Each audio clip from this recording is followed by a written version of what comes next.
Hello viewers, ఇవాళ మనం మాట్లాడుకోబోయే topic వెటిలిగో, బొల్లి మచ్చలు. సో బొల్లి మచ్చలకి హోమియోకేర్ ఇంటర్నేషనల్ లో ఎలాంటి ట్రీట్మెంట్ ఉంది, సో దాన్ని ఎంతవరకు మనం తగ్గించవచ్చు, ఇలాంటి విషయాల గురించి ఎక్స్ప్లెయిన్ చేయడానికి మనతో పాటు డాక్టర్ అర్చన గారు ఉన్నారు. వారితో మాట్లాడదాం. హలో డాక్టర్, నమస్తే. సో డాక్టర్ గారు, ఇప్పుడు బొల్లి మచ్చలు అనగానే చాలా మంది అనుకుంటారు ఇది అసలు కంప్లీట్ గా క్యూర్ అవ్వనే అవ్వదు అని అందరు అనుకుంటూ ఉంటారు. సో హోమియోకేర్ లో మనకి ఎంతవరకు ఛాన్సెస్ ఉన్నాయి? అసలు ఈ బొల్లి మచ్చలు ఎలాంటి వాళ్ళకి వస్తాయి, ఎందుకు వస్తాయి? ఎక్కడైతే సెక్రీషన్ ఆగిపోతుందో లేకపోతే ప్రాపర్ గా ఉండదో అక్కడ మనకి తెల్ల మచ్చల్లాగా, స్కిన్ కలర్ కి కొంచెం డల్ అయిన మచ్చల్లాగా మ్యాక్యూల్స్ అంటాం, లేకపోతే ప్యాచెస్ అంటాం. అలా అక్కడ తెల్ల బొల్లి మచ్చలాగా ఫౌండ్ అవుట్ అవుతూ ఉంటుంది. సో ఇది కూడా ఎందుకు వస్తుందంటే మనకి సోరియాసిస్ లాగానే ఇది కూడా ఒక ఆటోఇమ్యూన్ డిజార్డర్. ఇది కూడా సోరియాసిస్ కి ఎంత టైం అయితే పడుతుందో దానికంటే ఎక్కువ టైం పట్టే కండిషన్ అనే చెప్పాలి. సోరియాసిస్ కైనా మనం మంచి ప్రాపర్ కాన్స్టిట్యూషన్ ట్రీట్మెంట్ టక్కన తగిలింది అంటే మనకి వితిన్ 1-2 months లో చాలా వరకు ఆ స్కేలీనెస్, డ్రైనెస్, ఇచ్చినెస్, ఇరిటేషన్ అనేది తగ్గిపోతుంది. బట్ వేరాస్ విటిలిగో అనేది వెంటనే డల్ అవ్వడం కొంచెం కష్టం. కాబట్టి దానికి కొంచెం లాంగ్ టర్మ్ ట్రీట్మెంట్ అవసరం పడుతుంది, as it is an autoimmune. అయితే ఎవరిలో వస్తుందంటే ఇది కూడా సేమ్ థింగ్. అంటే ఈ వయసు వాళ్ళకి వస్తుంది, చిన్న పిల్లలకి, మధ్య వయస్కులు, ముసలి వాళ్ళకి అనేం లేదు. ఏ వయసు అంటే చిన్నగా అప్పుడే పుట్టిన పిల్లల నుంచి ముసలి వాళ్ళ వరకు ఎవరికైనా రావచ్చు. బట్ ఫ్యాక్టర్స్ ఉంటాయి. అంటే వాళ్ళకి ఏమైనా థైరాయిడ్ ఉందనుకోండి, తొందరగా ఎక్కువగా ప్యాచ్ అనేది ఫస్ట్ 1 month ముందే స్టార్ట్ అయింది మేడం, 1 month లోనే నాకు ఫుల్గా వచ్చేసిందని చెప్తూ ఉంటారు. ఎందుకు అంటే ఈ ట్రిగరింగ్ ఫ్యాక్టర్స్ ఉంటాయి. లైక్ జువెనైల్ డయాబెటీస్ కావచ్చు, టైప్ 1 డయాబెటీస్ కావచ్చు, తర్వాత థైరాయిడ్ కావచ్చు, థైరాయిడ్ ఎస్పెషల్ హైపోథైరాయిడిజం కావచ్చు. దీంతో పాటు వేరే అనారోగ్య సమస్యలు ఉంటే తొందరగా స్ప్రెడ్ అవుతుంది. కొంతమందికి చిన్న మచ్చ వస్తుంది కానీ అది 3-4-5-6 years కూడా అలానే ఉండిపోతుంటుంది. ఎందుకు? వాళ్ళకి అదర్ డిసీజెస్ ఉండే అవకాశాలు చాలా చాలా తక్కువగా ఉంటాయి. ఎవరికైతే ఈ టైప్ 1 డయాబెటీస్, జువెనైల్, లేకపోతే మనకి హైపోథైరాయిడిజం కానీ, other factors like any other autoimmune like rheumatoid arthritis కానీ, ల్యూపస్ కానీ, సోరియాసిస్ కానీ, ఇలాంటి డిసీజెస్ ఉంటే వాటి కోసం లాంగ్ టర్మ్ లో ట్రీట్మెంట్ తీసుకుంటున్నారు అంటే డెఫినెట్ గా మనకి స్ప్రెడ్డింగ్ అనేది చాలా ఫాస్ట్ గా ఉంటుంది. ఇది ఒక్కటే వచ్చింది, మెలనిన్ డిస్ట్రక్షనే జరిగి అక్కడ వైట్ ప్యాచ్ వచ్చింది కానీ వేరే అదర్ డిసీజెస్ లేవు, వేరే అదర్ మెడికేషన్ లేదు అన్నప్పుడు ఈ స్ప్రెడ్డింగ్ అనేది ఉంటుంది. బట్ వెరీ లెస్, అంటే అంత ఫాస్ట్ గా ఉండదు. వెరీ గ్రాడ్యువల్ ఆన్సెట్ స్టార్ట్ అయ్యి గ్రాడ్యువల్ గానే మనకి ప్యాచెస్ అనేది పెరగటం, లొకేషన్ అంటే రీజన్స్ కూడా మనకి వేరు వేరు ప్లేసెస్ లో రావడం అనేది తక్కువగా ఉంటుంది. సో మనం చూసుకోవాలి, ఫాస్ట్ గా స్ప్రెడ్ అయిందంటే మాత్రం ఈ 4-5 డిసీజెస్ ఏమైనా ఉన్నాయా, ఎక్కువగా పాపులారిటీలో ఉన్న డిసీజెస్ ఉన్నాయా లేదా అనేది ఒకసారి ఫైండ్ అవుట్ చేసుకోవాలి. లేదు అంటే దాన్ని బట్టి మనం మెడికేషన్ అనేది ఇస్తే కొంత తగ్గుతోంది, కాకపోతే మెల్లగా తగ్గే అవకాశాలు ఉంటాయి. అండ్ వయసుతో కూడా నిమిత్తం అనేది ఏమీ ఉండదు. సో ఈ ఫ్యాక్టర్స్ ఉన్నాయా లేదా అనేది చూసుకోవాలి. అయితే ఎక్కడ వస్తుంది విటిలిగో, బొల్లి మచ్చలు అంటే ఎక్కడైనా రావచ్చు. ఈవెన్ మనకి ఐ లాషెస్ కూడా వైట్ అవుతూ ఉంటాయి, కొంతమందికి హెయిర్ గ్రే అవుతూ ఉంటుంది, ఐబ్రోస్ కూడా తెల్లగా అయిపోతూ ఉంటాయి, అండ్ కంటి చుట్టూత రావచ్చు, మనకి నెయిల్స్ చుట్టూత రావచ్చు, మ్యూకస్ మెంబ్రెన్స్ అంటే మనకి నోట్ లోపల కూడా తెల్ల మచ్చలు వచ్చే ఛాన్సెస్ ఉంటాయి. చాలా మందికి అప్పర్ లిప్ లో చూస్తుంటాం, లోవర్ లిప్స్ లో చూస్తూ ఉంటాం, అలా వచ్చే అవకాశాలు ఉంటాయి. అండ్ బాడీలో ఎక్కడైనా కూడా వచ్చు. బట్ ఇవన్నీ ఆర్మ్స్ లో, అండర్ ఆర్మ్స్ లో, ఇవి ఎక్కువగా మనకి చాలా వరకు చూసే కండిషన్స్ బొల్లి మచ్చలు. దీనిలో కూడా ఒకవైపే వచ్చే టైప్ ఆఫ్ వెరైటీ ఉంటుంది. బాడీ అంతా అంటే లోకలైజ్డ్గా అక్కడక్కడ 80% బాడీ కవర్ అయిపోతుంది, విచ్ ఇస్ చాలా టైం పడుతుంది దానికి.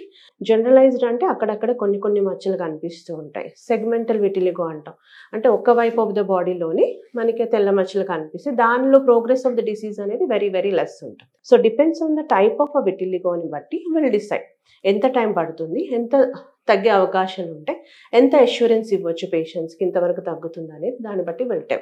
అండ్ విటిలిగోలో కూడా ఏంటంటే డైట్ ఈజ్ మ్యాండేటరీ. కొన్ని ఆహార పదార్థాలు తీసుకోకూడదు, అంటే direct UV rays, bad UV రేస్కి ఎక్స్పోజ్ కావద్దని చెప్తాం.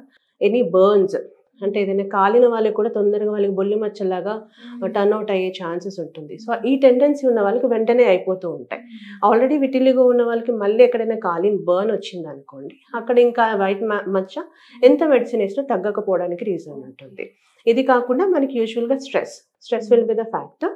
అండ్ డైట్లో మనం చెప్పేది పుల్లని పదార్థాలు తినొద్దు, బనానా లాంటివి తినొద్దు, పాల ఉత్పత్తులు తినొద్దు అని చెప్తాం. మినిమం వాటర్ ఇంటేక్ అనేది మినిమంగా తీసుకోవాలి, అంటే మీ బిఎంఐని బట్టి తీసుకోవాలి. At the same time unnecessary మెడికేషన్కి వితౌట్ డాక్టర్ అడ్వైస్ వెళ్ళొద్దని చెప్తాం. And stress mental stress is a main factor ఈ రోజుల్లో. దాదాపుగా అన్ని skin disorders and auto immunes రావడానికి స్ట్రెస్కి ఎంత దూరంగా ఉంటే అంత బెటర్. అంటే ఎక్సర్సైజ్ చేయటం, లేకపోతే యోగా చేయటం, మెడిటేషన్ చేయటం, ఈ రేడియేషన్స్కి ఎక్స్పోజ్ కాకుండా ఉండటం అనేది చూసుకోవాలి. So diet is mandatory, medicines is mandatory. దీన్ని మనం ఓన్లీ డైట్తో కంట్రోల్ చేసుకోలేం. ఈవెన్ సోరియాసిస్ చేసుకోవచ్చు కొంతవరకు, బట్ విటిలిగోని అలా చేసుకోలేం. కాబట్టి ముందు నుంచే దీన్ని ప్రాపర్గా మెడికేషన్ అనేది వాడుకుంటే, న్యాచురల్ మెడికేషన్స్, మళ్ళీ ఫ్యూచర్లో కూడా టైం పడుతుంది డెఫినెట్గా. ఈవెన్ హోమియో అయినా కూడా తొందరగా 1-2 monthsలో తగ్గిపోవాలంటే తగ్గదు. ఇట్ టేక్స్ కొన్ని కేసెస్లో మినిమం 4-5 months కూడా పడుతుంది మినిమం ఇంప్రూవ్మెంట్ కనిపించడానికి. First progress of disease stop చేస్తుంది, తర్వాత మళ్ళీ కొత్తవి రాకుండా ఉంటుంది. తర్వాత స్కిన్ కలర్ అనేది మళ్ళీ నార్మల్ స్కిన్ కలర్లోకి రావడానికి మనం మెడిసిన్స్ వేస్తూ ఉంటాం. కాబట్టి పేషెంట్కి ముందుగానే చెప్పేస్తాం, ఇది ప్రాసెస్ ఇలా జరుగుతుంది. బట్ పేషెంట్ ఫిక్స్ అయిపోయి ఉంటాడు, ఖచ్చితంగా ఇంత టైం పడుతుంది కాబట్టి. And there is no other treatments. ఈ మధ్యలో కొంతమంది లైట్ థెరపీస్ తీసుకుంటున్నారు, తీసుకున్నప్పుడు బాగానే ఉంటుంది, బట్ తర్వాత మళ్ళీ ఆపేసిన తర్వాత మళ్ళీ రికరెన్సెస్ ఉంటాయి. అలా కాకుండా హోమియో లాంగ్ టర్మ్ అయినా కూడా మనకి మళ్ళీ రికరెన్సీ ఛాన్సెస్, ఒక్కసారి ఆ తెల్లమచ్చ స్కిన్ కలర్లో కలిసిపోయింది అంటే మళ్ళీ వచ్చే అవకాశాలు 90%లో ఉండవు. బట్ ఫ్యాక్టర్స్ ఉన్నాయి కదా, ఇప్పుడు డిసీజెస్ రాకుండా చూసుకోవాలి, stress factors, alcohol smoking, at the same time water consumption and sun burns, ఇవి చూసుకుంటే సరిపోతుంది. సో డాక్టర్ గారు, చాలా మందికి తెలియకో మరి తెలుసు అంటారో తెలీదు, ఆ సోరియాసిస్ కానివ్వండి, బొల్లి మచ్చలు, వాళ్ళతో ఉన్న బిహేవియర్ చేయటం కానీ, మన ఫ్రెండ్స్ లోనే ఉన్న కొంచెం డిఫరెంట్ గా బిహేవ్ చేస్తుంటారు. సో ఈ అంటు రోగాల ఇట్లా అని డౌట్ ఉంటది. సో మరి దీని గురించి కూడా క్లారిటీ. సోరియాసిస్ అనేది నాట్ కంటాగ్యువస్ కాదు, అంటే ఒకరి నుంచి ఒకరిని ముడితే ఇంకొకరికి వచ్చే వ్యాధి కాదు. అందుకే ఒక ఫ్యామిలీలో నలుగురు ఉంటే నలుగురికి సోరియాసిస్ రాదు, ఓన్లీ ఒకరికి ఉందనుకోండి ఒకరితోనే ఆగిపోతుంది. But genetic factors will be there. అంటే ఈ జనరేషన్ కి ఆపోజిట్ జెండర్, ఇప్పుడు మేల్ కి వచ్చింది అనుకున్న ఒక ఫ్యామిలీలో, నెక్స్ట్ జనరేషన్ లో ఫీమేల్ కి వచ్చే అవకాశాలు ఒక 30-40% ఉంటాయి. సేమ్ జెండర్ కి కొంచెం తక్కువ పర్సెంటేజ్ చెప్తాం. Genetic factors will be there, కానీ ఖచ్చితంగా ఒకరి నుంచి ఒకరికి ముట్టుకుంటే వచ్చే అంటు వ్యాధులు అయితే కాదు. ఈవెన్ సోరియాసిస్ కావచ్చు, నార్మల్ మనం ఇప్పుడు చెప్పే బొల్లి మచ్చలు కావచ్చు, ఈవెన్ ల్యూకోడర్మా తెల్ల మచ్చలు కావచ్చు, అన్ని స్కిన్ డిసార్డర్స్ కంటాగ్యువస్ కాదు. అన్లెస్ అంటే if it is a very bacterial లేదా వైరల్ ఉంటేనే మనకి ఒకరి నుంచి ఒకరికి అంటువ్యాధి, ఇప్పుడు సెబోరిక్ డెర్మటైటిస్ ఉంది, ఒకరి నుంచి ఒకరికి వచ్చే అవకాశాలు ఉంటాయి. అందుకే టవల్స్ సపరేట్ పెట్టండి, సబ్బు సపరేట్ పెట్టండి అంట.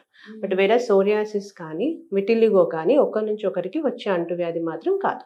ఓకే డాక్టర్ గారు, సో వీటి గురించి చాలా బాగా ఎక్స్ప్లెయిన్ చేశారు. అండ్ హోమియో కేర్ లో కూడా ఎట్లాంటి ట్రీట్మెంట్ ఉందని చాలా బాగా చెప్పారు. Thank you so much.